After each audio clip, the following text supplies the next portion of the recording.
Alright, welcome back. So in this video, I want to now talk about, basically just give an idea of what I learned about confidence and fear.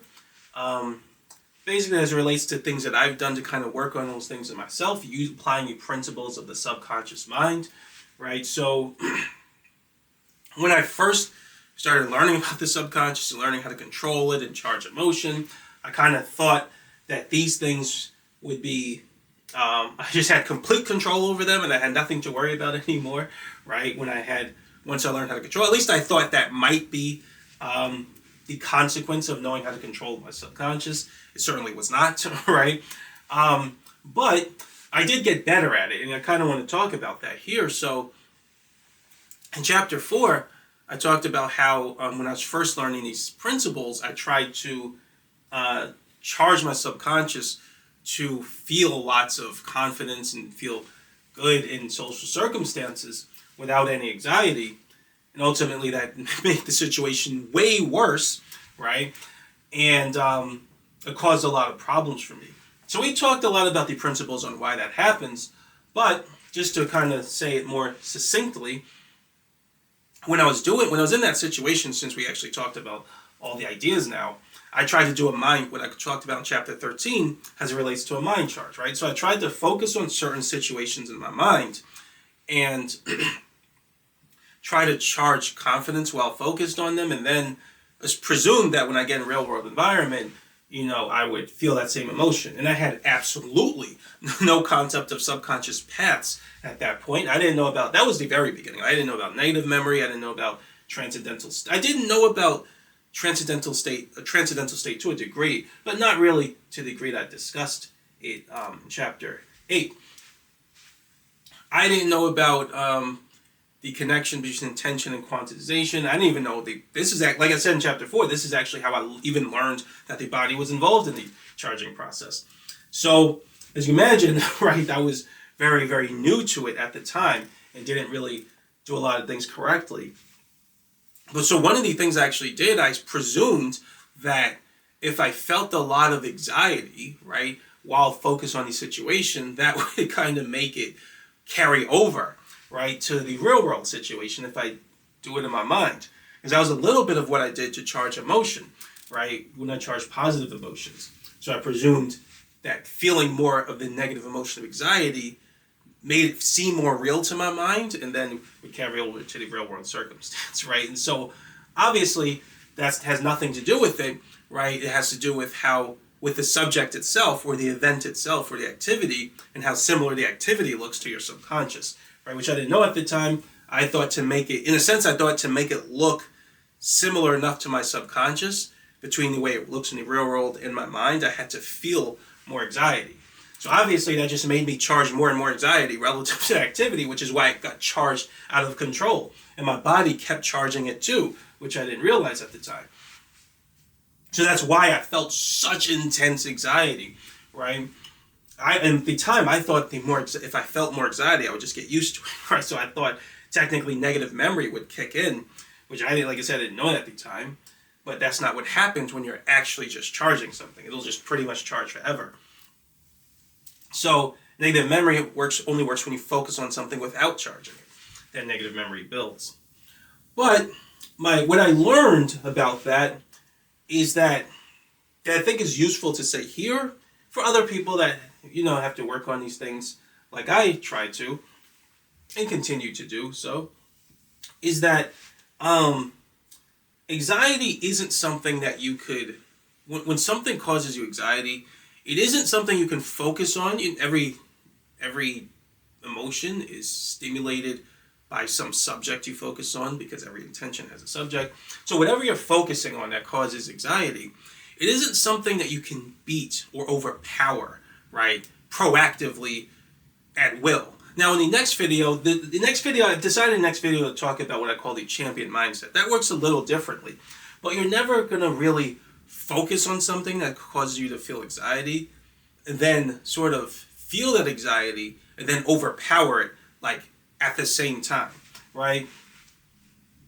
And so then that goes over this first point here, that anxiety cannot be proactively defeated, right? Because that's what I used to try to do, right? And it's been so long since I thought in a way that, where I needed to remind myself of this. But, for people maybe who this would help, I used to do this all the time, right? I'd focus on something, feel anxiety, right? And then it's kind of hard to explain it. It's like I would lean into that feeling of anxiety and then try to beat it. Like that's not how it works. It doesn't make any sense, right? If you produce an intention that says something's a threat to you, and your body reads that frequency and charges your subconscious at the anxiety frequency, then that's it, right? You've already charged it. You can't charge that feeling and then try to beat it now that it's here or that it's super strong, right? The best thing to do is not charge it at all, right? And that goes over this next point. Anxiety only fully goes away when you perform a not statement on it with your intention.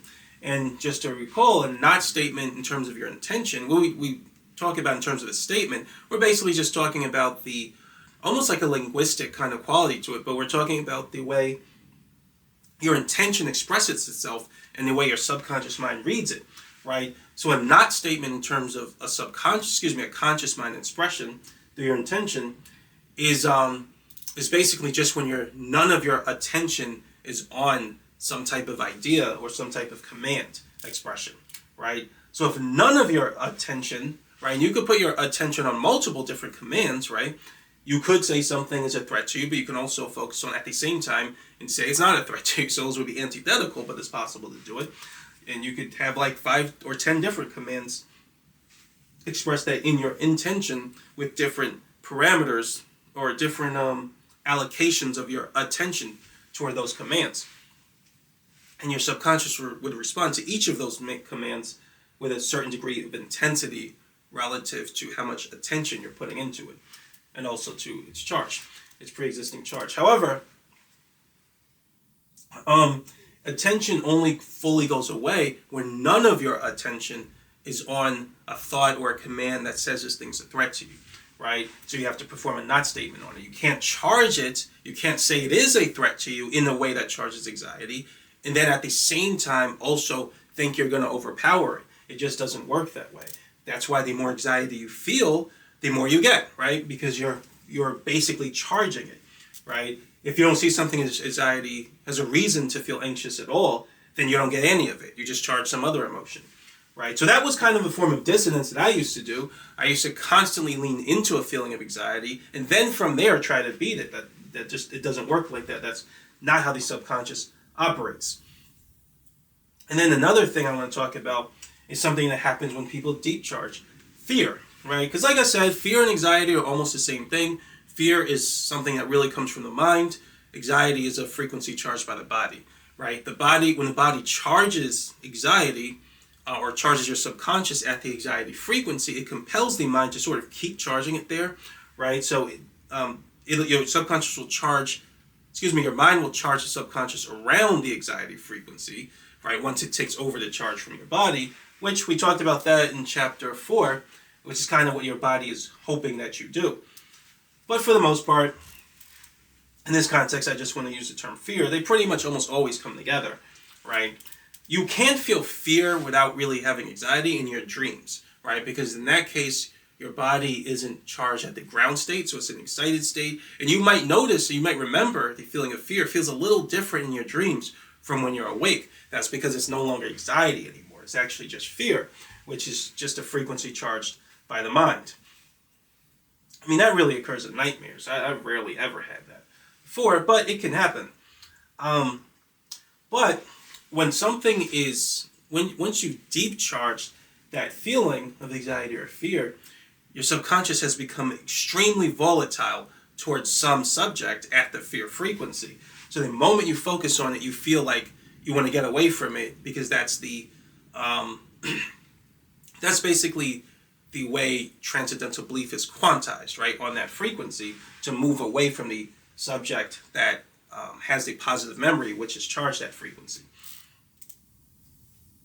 And so when you've deep charged it, you feel really afraid or you feel a huge amount of anxiousness related to that thing, right?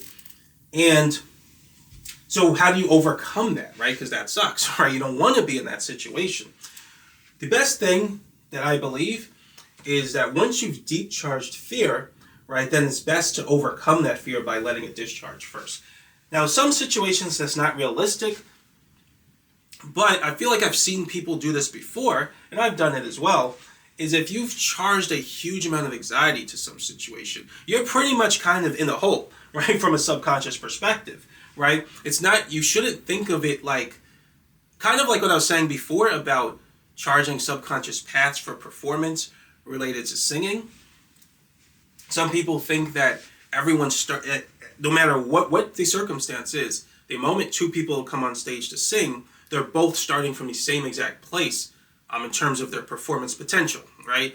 And if they just do something intellectually, right, they'll reach the same level of performance. No, right? The person who has done the work in charging the subconscious paths for singing accesses those paths and uses them to sing better or more transcendentally, especially if they're actually charged paths in your short-term memory versus long-term memory. The person who doesn't have those paths is just completely using their negative mind. That's why it sounds terrible, right? Transcendental control will allow you a certain finesse that your negative mind is incapable of. And that finesse relates to controlling your body to sing, which allows you to have a more pleasant sound when you sing. But sometimes some people believe, because they don't understand these principles, that let's say they've deep charged the feeling of fear and anxiety, they think they can go in this circumstance and just intellectually overpower it or overcome it and just not do something, right? As if it's like the first time they're in it. No. Once you've deep charged it, your subconscious is hugely volatile at the fear frequency. So the second you get in that situation, it's going to like start reacting out of control. And your subconscious instinct is going to want to get away and do all types of things to escape this circumstance.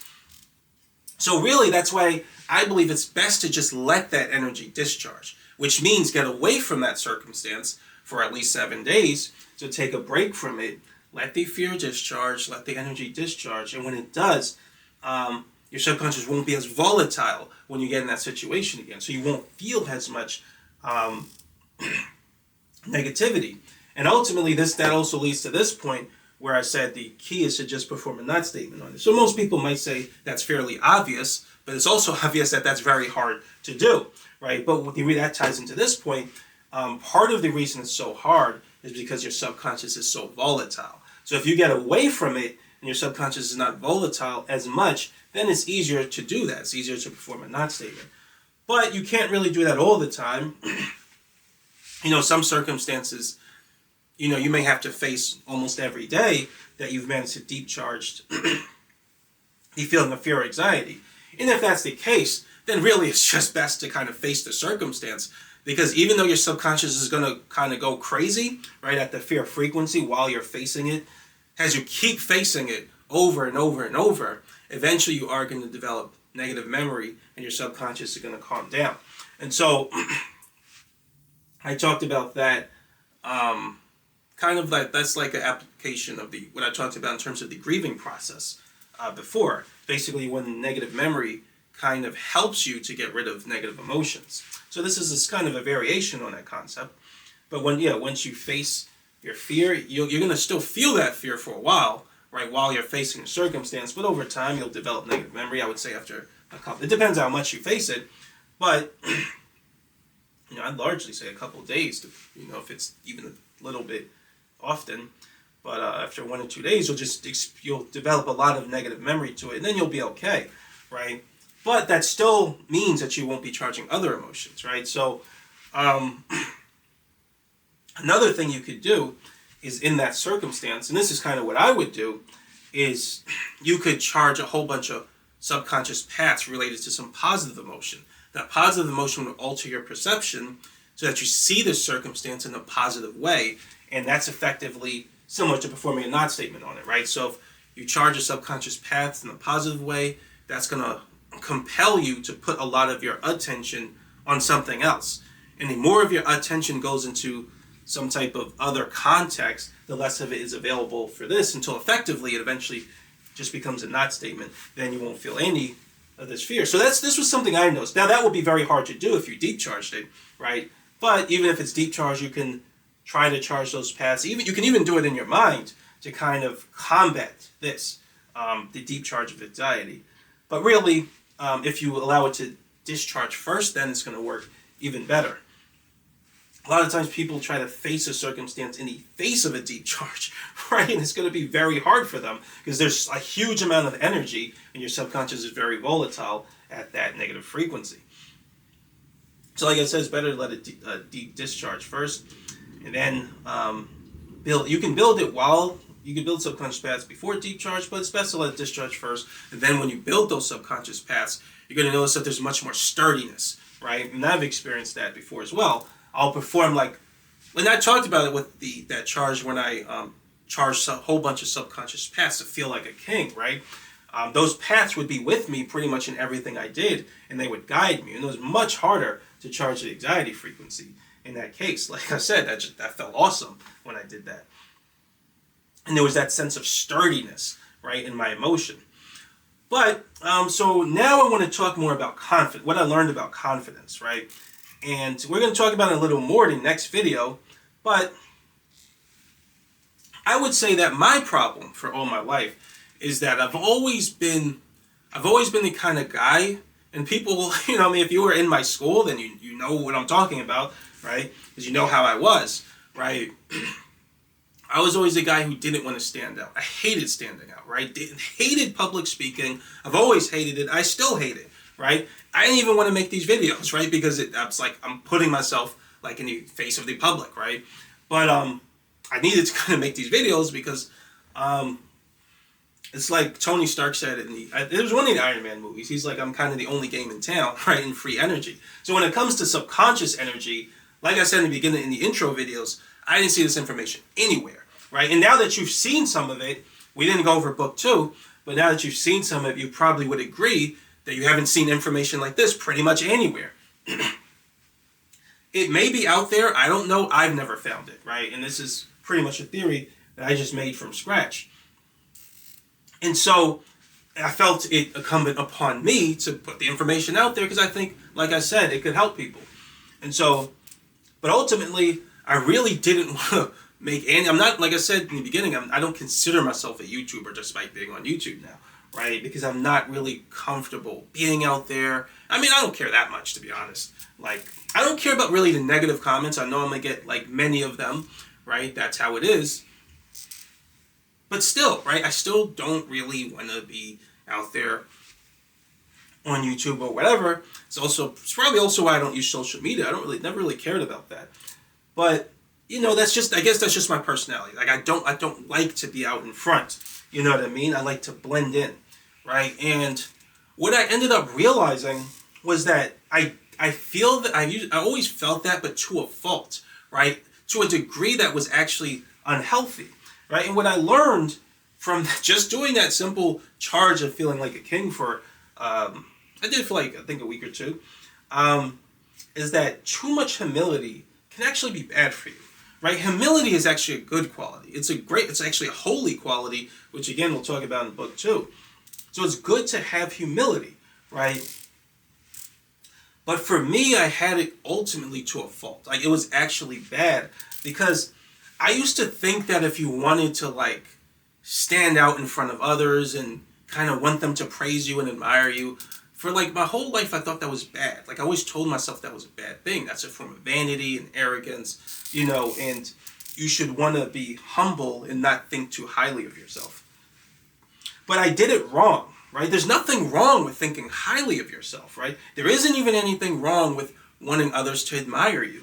It only becomes wrong when you kind of want it too much and you start to become fake, right? And you can't handle negative criticism or when people think lowly of you, right? It becomes bad when you start to become dependent on it, right? And that basically... that aspect of it is bad, and I guess that kind of confused me. So I would always kind of put them in the same category, and I'm like, anytime you want other people to admire you, you know, or you think highly of yourself, that's a bad thing. And when I was charging that sort of character charge of feeling like a king, it completely changed me, right? I was like, at least while I had the charge, I I felt very different, I'll say, about a lot of these feelings, because what I noticed is that I thought very highly of myself, right? And I liked it. It didn't feel bad, right? It didn't feel like, oh man, this feels like vanity. We'll talk more about positive and negativity, like I said, in chapter 3, which we're actually getting close to when we talk about spirituality. But it didn't feel bad to me to think highly of myself, to think to have a lot of confidence in myself, to think I was highly capable and that I could do this and I could do that, right? It actually felt good and it felt healthy. And I was like, I really didn't do it that much my whole life because I always thought that was bad. I always thought it was arrogance.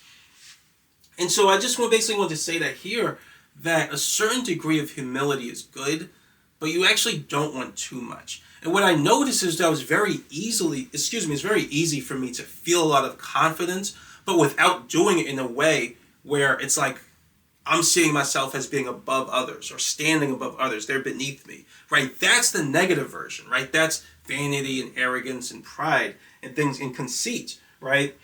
But you can have confidence in yourself and believe in yourself without having to look at others as beneath you. So remember what I said before about context currents, right? So I think I said it in chapter 12, I think.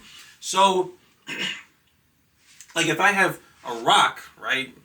The rock might not seem big or small to you, right? If you just look at it as it is. If I put a big rock next to it, and then you look at the other rock, now it looks small. It looks like a small rock because it's next to a big rock. Or because you looked at the big rock first and then looked at the small rock. Now your intention says, oh, this is a small rock, right? If you look at the small rock first and then look at the boulder, now your produced intention says, oh, that's a big rock. Whereas if I didn't put it next to that boulder first, you might just say it's a boulder, it's a rock. You're not thinking if it's big or small. So context, we talked about this already, I'm just really reviewing. A prior context can affect how you perceive the next context through the reflection principle and what type of tension you produce to sort of contextualize what you're observing.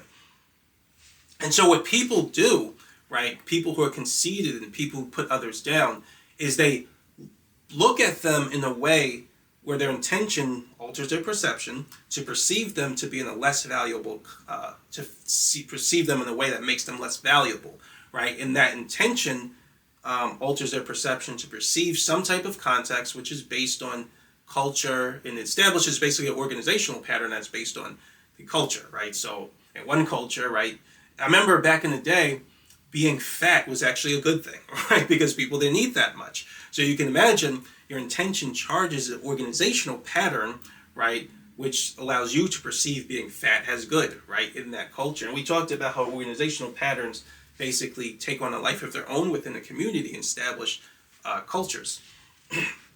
Today, it's quite different, right? Despite how obesity is an issue in America, right? We would still look on someone who isn't necessarily obese, but is fit, has largely being above. And you're not supposed to do this, but many people would do this. They would see them as being above someone who's obese, right? Or even someone who's too skinny, right? And so that's basically the idea of what people do when they're conceited and when they kind of look down on other people. They use the existing organizational pattern of the culture to, in every location has its own kind of culture. There's a culture in high school, there's a culture in the workplace, there's a culture in Hollywood, and a rich culture. And that culture represents an organizational pattern such that when your subconscious organizes in a specific way, it allows you to, is able to compel you in a way that alters your perception to perceive people as being higher or lower within that culture or relative to that organizational pattern.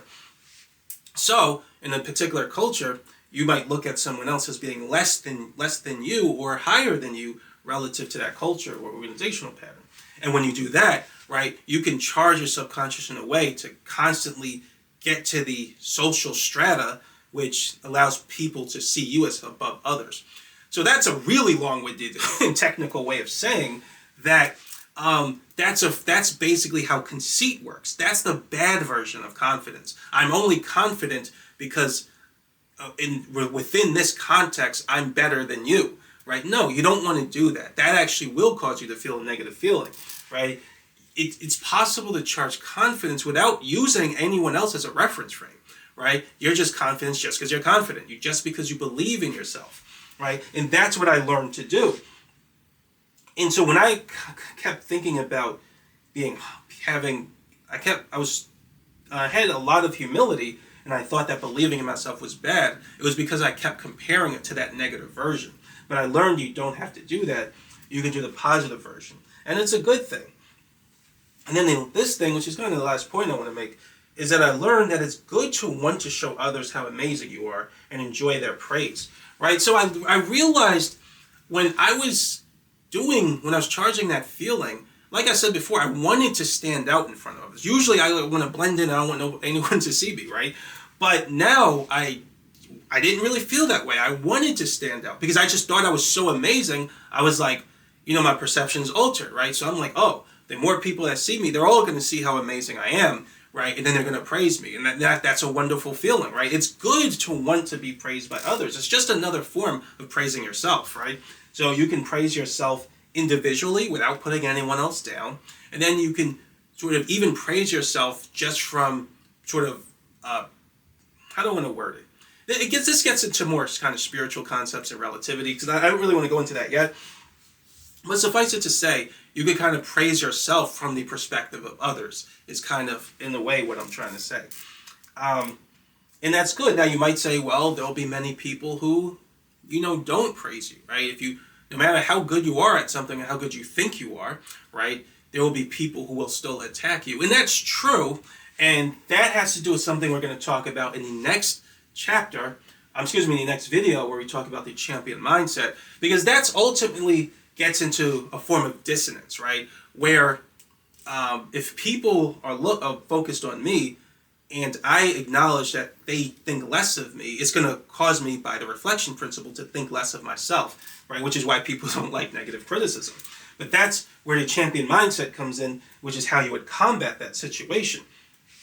But in the end, if your subconscious is charged properly, right, with confidence, you basically those negative criticisms don't bother you as much because your perception is too altered to perceive yourself as amazing. And it works properly when you can do that without having to put anyone else down first, right? And when you're not working according to that culture, which has a social strata based on values, it's very easy to believe in yourself no matter what other people are doing. If you judge yourself by this culture or social strata, then if you fall, let's say you're in a rich culture and you lose money, and everyone in that culture saw people who didn't have money as being less than them, and you lose money, you kind of have no choice, according to that organizational pattern, but to see yourself now as less than others. So now you're going to feel bad. And you'll do everything you can to try to avoid that, which is why people who think of themselves above others, they'll do a lot of negative things to avoid falling in social strata.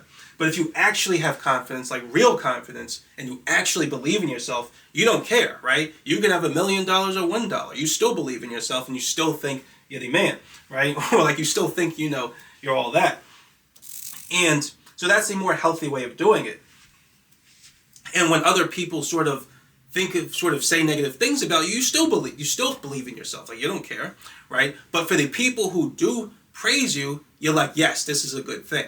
Right? But you don't want to delude yourself too much, right? You don't want everybody to say negative things about you, but you still think of yourself in a positive way, because sometimes you might be actually deluding yourself. And this has to do with the people who are overconfident, right? And that's also not good. And so there's a kind of a dissonant effect here, which you have to get the right balance, right? So you want to enjoy the praise of others, but you don't want to depend on it. But you also don't want to become too independent of it, right? Which might sound a little weird, but this is how we grow, right? If I'm trying to be a comedian, right, and I want to be, let's say I keep going to shows and I keep going on stage and saying my material, and nobody likes it, everyone leaves, right? I stink up the joint, right? It's not realistic to just keep telling myself, no, I'm good, I don't care what anyone says, right? To some degree, I should use their opinions constructively to help myself grow. And ultimately what it really comes down to is that there's an objective component that there's an objective reference frame that everyone's working from, which is how I'm actually presenting my material according to the subconscious form associated with humor. So it's a balancing act, right? But still, part of you should want to stand out in front of others. And I'm still working on it myself. I'm not saying I'm perfect, right? But I can still give you guys the advice, even if I'm not perfect at it. That it's good to want to stand out in front of others and sort of seek praise, right? It's nice. It feels good, right? I've done it.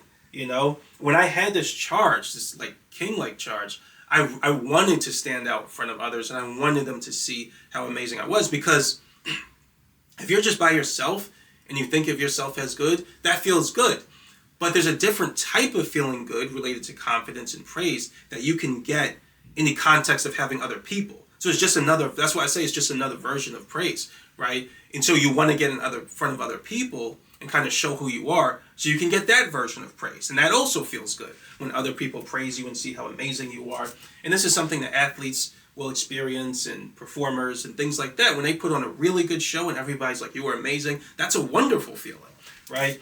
And so ultimately it's just another form of confidence and self-belief. So it's good to want that, right? You shouldn't want to just kind of hide all the time and say, no, I'm not doing that. I don't want to take the risk of this and that, because what it really comes down to is you're going to deny yourself a form. In a sense, you're denying yourself, right? Not only are you denying yourself a type of praise that is healthy, right? You're denying a sort of version of who you are, right? You're denying a certain. I think if you're doing that, you're denying your own value, right? Your own self-worth to a certain degree, right? So I just basically want to talk about that. That was something that I learned, and I kind of learned to kind of not do this as much, because I used to do it all the time, and it actually caused a lot of problems in my life. It was very unhealthy to be that humble. It was too humble, right? It was there's a degree to